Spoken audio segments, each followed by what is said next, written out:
And I'm gonna chase it, and I'm gonna chase it. I know we can't ignore it, no matter how. Hi, we are back for the second installment of RDI's Leadership Rhapsody. Leadership Rhapsody is a series speaking with senior leadership across a wide range of industries, categories and backgrounds. And today I'm really excited to be interviewing Nick Mehta, the Deputy Ambassador to the Republic of Korea for Great Britain and Northern Ireland. Somebody who is coming from 20 years of experience in the Foreign Office, someone who has worked in a wide range of countries around the world and is now leading here in Korea at the embassy. We're doing the interview at the residence on site here in Seoul, and we're going to be covering some really great topics such as digital diplomacy, diversity and inclusion, agility of leadership in uncertain times, and how to build your career in the civil service. We're going to be covering all these kind of topics, as well as leading in a multicultural environment. Check it out. Thank you for joining us for this interview, and it's great to meet you in what is essentially part of your office here in the British Embassy in Seoul. Can you just tell us a little bit about where we are right now? Yeah, absolutely. So we are in the British Ambassador's residence, which is located on a compound next to Doksugun Palace. And the British government bought this compound in 1884 for the princely sum of £100, which I think was the first example of capital investment in Korea by the UK. The residence itself was built in 1890, and in fact we've got some photographs taken of the construction of this beautiful building, and I do think it's unique in Korea to have a building of this style. Mm-hmm. In fact, you could probably be in an English village somewhere and feel completely at home in a building like this. So no, we're really fortunate to have this. And this is the sort of principal drawing room that we're in at the moment, where the ambassador would meet many of his guests. And I think it's the place where we first met a couple of years ago when you first took up your position here in Korea. Yeah. Tell me a little bit about your job as a leader and your role at the embassy. So I'm the Deputy Ambassador in the British Embassy, and my principal role is to work with the Ambassador to oversee the operations of the embassy. So that's the way in which the embassy functions and how it engages with the Korean government, but also to look after the staff, and we have about 85-90 staff in the embassy, the diplomats that are posted here, and actually their families and their children come under the community that the Ambassador and I are responsible for. Tell me a little bit then, as the Deputy Ambassador, you are, not just the kind of second in command here, but also, a figurehead for the direct employees, but as you mentioned, also their family and friends. Tell me a bit about your kind of leadership experience in this role. I think it's perhaps worth saying a little bit about what a diplomat does. I think there are lots of misconceptions about diplomats, and these misconceptions perhaps come from stereotypes of diplomats attending fancy galas and eating Ferrero Rocher, and the reality is it's quite different from that. The job of a diplomat is essentially to build a relationship with the country that he or she is posted to, and that means understanding the culture and the language in order to protect and promote the UK's interests. And that's really what we do here, and we're fortunate in Korea to have the whole span of diplomatic activity. So, I have a team that's focused on the trading relationship with Korea, and that's trade and investment in both directions. We have another team that will look at political issues, peace on the peninsula issues, or it's Korean internal issues. And then, given the situation, we have a lot of effort going into science and innovation to understand how Korea has managed so effectively to contain the virus. So it's a great place to be a diplomat and to help with the ambassador lead the UK's efforts here. And so how would you kind of categorize or define your leadership style as a diplomat? My leadership style is principally focused on the people that I have to manage. You know, I think for me, the most important thing a leader can do is to create the right environment for staff to succeed. And that's my aim. You know, I want to make sure that I build the right skills in the staff that I work with, that we create the opportunities for them to succeed, so that when they leave career, they are in a great place to take whatever next step that they want. And that's what I enjoy most about being a leader. It's getting to know individuals and their teams, understanding how they tick, and helping them to improve their performance. So how do you kind of go about that, you know, on a practical basis? Yeah. So I think, you know, in a size of embassy that we have, it's entirely possible for me to develop a good relationship, a personal relationship with the people I work with. So that's really getting to understand them and their background and how they came into the role in the embassy. And I invest a lot of time in doing that, in getting to know people. I know that I can do better. And one of my aims when I first arrived in Korea was to know the names of all of our guards on the compound and the names of their partners and their children. I haven't succeeded in doing that, but that is my aim, because I think if you can understand the individual and understand their story and their journey, it's much easier to be a leader or a supporter of them. You know, I think too often we get sucked into thinking about leadership as you know, what can we do to improve the output or the profit line? But really, for me, it's about what can we do to improve the people that we, not improve, but support the people that we work with. Okay. Do you find that that is something that is more challenging in a multicultural environment? Obviously, you've worked in several countries around the world, both, you know, close to the UK and very far away from the UK, both geographically and culturally. What's your kind of take on leadership outside of you know, British culture? Sure.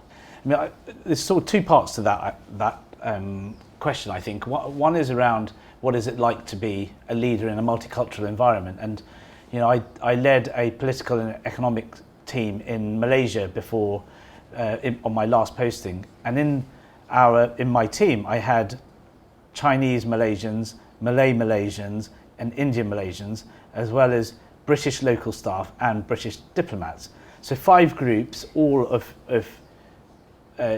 different cultural backgrounds. And I think most of the time we managed to get it to work. But as a leader, it was really important to understand the hidden dynamics at play between these different cultures, and recognizing how best to bring out tension and tackle it head on, but also to help support and foster a kind of inclusive environment. The other thing I would say is that I've spent the last 10 years of my career focusing very, very heavily on the diversity of the diplomatic service.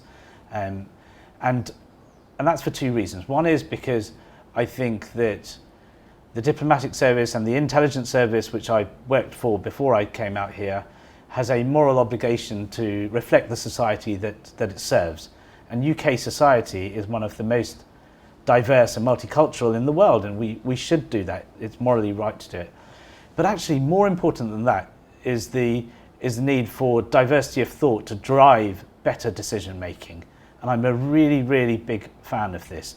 You know, when you've got people of different backgrounds, they bring a slightly different perspective on an issue. You know, I worked for GCHQ before I came here, which is a cyber intelligence service. But the predecessor of GCHQ was Bletchley Park. Bletchley Park was at the forefront of the British government's efforts to break German codes in the Second World War.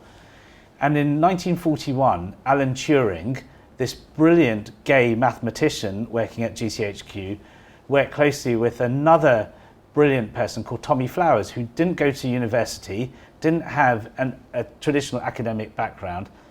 And the diversity of thought that came from Flowers and from Turing, these very diverse characters, led to the building of Colossus, which was a fantastic computer that ended up supporting the breaking of Enigma.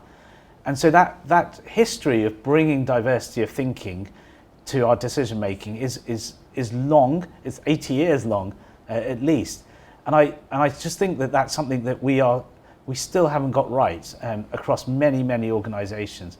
You know, we still recruit traditionally. We recruit in our own image, we promote in our own image, and we don't take risk with people. And so one of the things I'm trying to do here and through the role that I play in the Foreign Office more broadly is just encourage that vibrancy that comes from bringing diverse individuals together.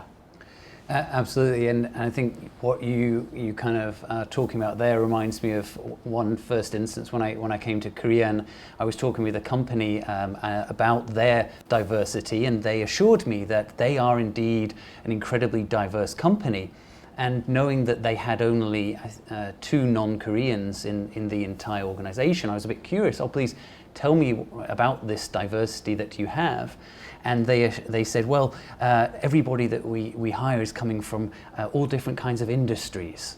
So they were still being hired from the same top 3 or 5 universities.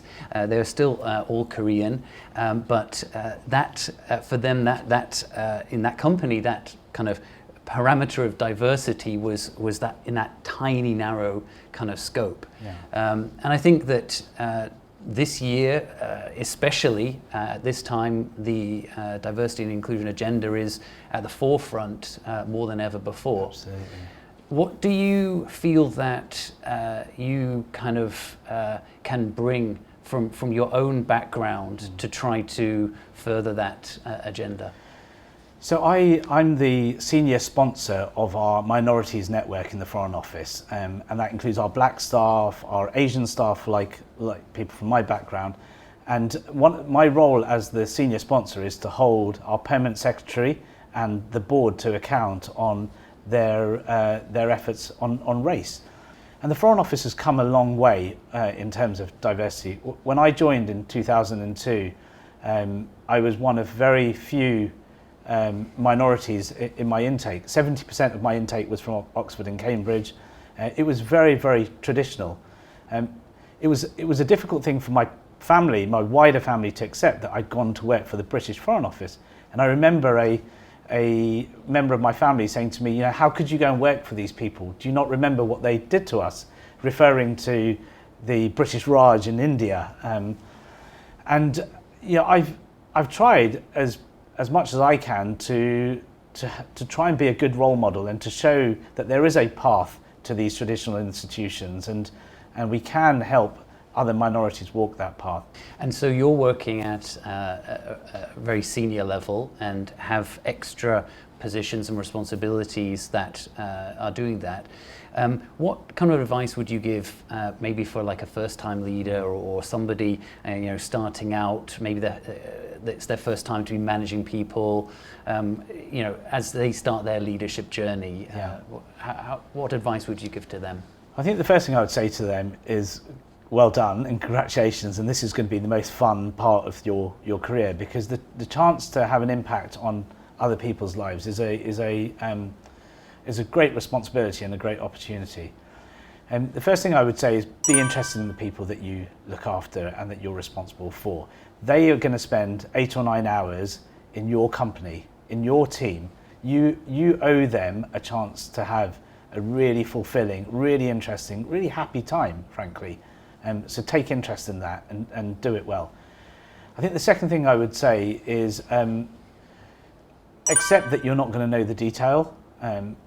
You know, I loved being on my first postings to Iraq and to Uganda, where you got your hands dirty in detail. That's what you were doing. You were out there meeting rebels, meeting the militia, meeting government officials, and you were understanding issues deeply. But as you become more senior, you've got to accept that you're not going to have those opportunities, and you've got to step back from it. And the third thing I would say is that there is no better time to be a diplomat, a diplomatic leader at the moment. You have a unique opportunity, I think, with the rise of social media, to engage with a young audience in the way that diplomats of old haven't had the chance to do. You know, even my generation that's got to my rank, are not as comfortable with using social media as the generation coming through. So use that comfort and that ability to project in a different way. And talking about that kind of generation difference, what do you think has been the single biggest change that you've seen over your time as a leader? I definitely think the rise of social media, the rise of so-called digital diplomacy. Okay. You know, the traditional way of doing diplomacy was sending these very, very traditional style archaic notes from one government to another. They're called note verbals. Okay. And they are written in quite flowery language, and there's, you know, it hasn't really moved on since then. And so our engagement with the country would ordinarily be through a government. But the rise in social media has changed all of that. You know, you don't need to do things in that way in order to be able to engage with an audience. I can post on Twitter or on Instagram, and I'm immediately connected to an audience in a way that I've never done before. Of course, that's terrifying in some respects, and if you get it wrong, the implications or the repercussions can be massive. But conversely, if you do it well and you show your engagement and you show authenticity and you show your personality, there are massive opportunities there to tell people a little bit about your country and why you're so proud to represent the society that you come from. And that's what we're trying to do in Korea. We're trying to use our social media account to open a window into the lives of diplomats here and into the relationship that we're trying to foster between the UK and Korea. And some of it is of course about our cultural icons. So I will often tweet about football and about Son Heung-min and about BTS and about things that Korean exports that are massive in the UK at the moment. And conversely, I'll get a lot of Twitter responses that are about British icons that have made their way across here. There's a lot of Harry Potter stuff that goes on in Korean social media, and so it's a great way of us being able to engage in a way that we haven't done. Now, obviously, this year, 2020, has been a very unusual year, to say the least. Incredible amounts of uncertainty, certainly unexpected events almost every month at a regional, global level. What's your kind of approach to dealing with uncertain times as a leader? Have you changed your approach in any way because of the situation now and kind of going forward? I think you're absolutely right that this is a period in a generation that is so different to anything that's gone before, and to some extent we're all trying to feel our way through it. I don't think any of us would have predicted at the start of the year that the vast majority of our workforce would be working at home, and I think that's made me, certainly as a leader, focus on different things, one of which is the resilience of my staff and what sort of culture of resilience am I creating. We ran crisis shifts in our embassy for the best part of 14 weeks, and that's pretty intense. But what were we doing to make sure that the right rota was in place and that the burden on individuals wasn't too great, and that people had a chance to switch off and to support their families before coming back into the embassy? I think it was just as important for me to develop my own resilience through that. And I've had a career, like many diplomats, where I've had to deal with some pretty difficult situations. Through that period, I certainly felt that I didn't develop personal resilience in the way that I should have. I thought the way to deal with it was to just keep going. Okay. Yeah, that's the only way. Just until we get to the end, I'll just keep going. And I didn't take stock, and I didn't really take the advice of people that were more experienced than I was. But what I did learn afterwards was that I need to pace myself as well, and I think I've become better at doing that, and doing things like going for runs and spending time with the family in order to decompress. So I'm trying to encourage my staff to do the same. So resilience is one thing. I think the second thing is agility. We really don't know what's going to happen next with the virus and what the expectations of the embassy and of our diplomatic staff will be in the future. And I think the third thing is about support. You know, there are many expats that are in Korea, and I suspect they're all feeling similarly about being away from their friends and families who are in locations where the situation is not as good as it is here. And you know, Korea deserves a huge amount of credit for the way that it's managed the virus, huge amounts. The expat life can be quite lonely at times, but at these times, when you are so worried about your family, it can be even more difficult. So, you know, a crucial part of the role that the ambassador and I play here is to make sure that we're supporting the families that are based here. So we can never pretend to be their family replacements, you know, but what we can do is make sure that they know where to come to for help and support. And I think that's hugely important. Okay. Now, I want to go to what maybe some people consider a bit of a cliche question, which is if you could go back in time and do it all over again, what would you do differently, or how would you kind of approach things in a different way? I think I wish I had had more confidence when I was a junior diplomat to speak truth to power. Okay.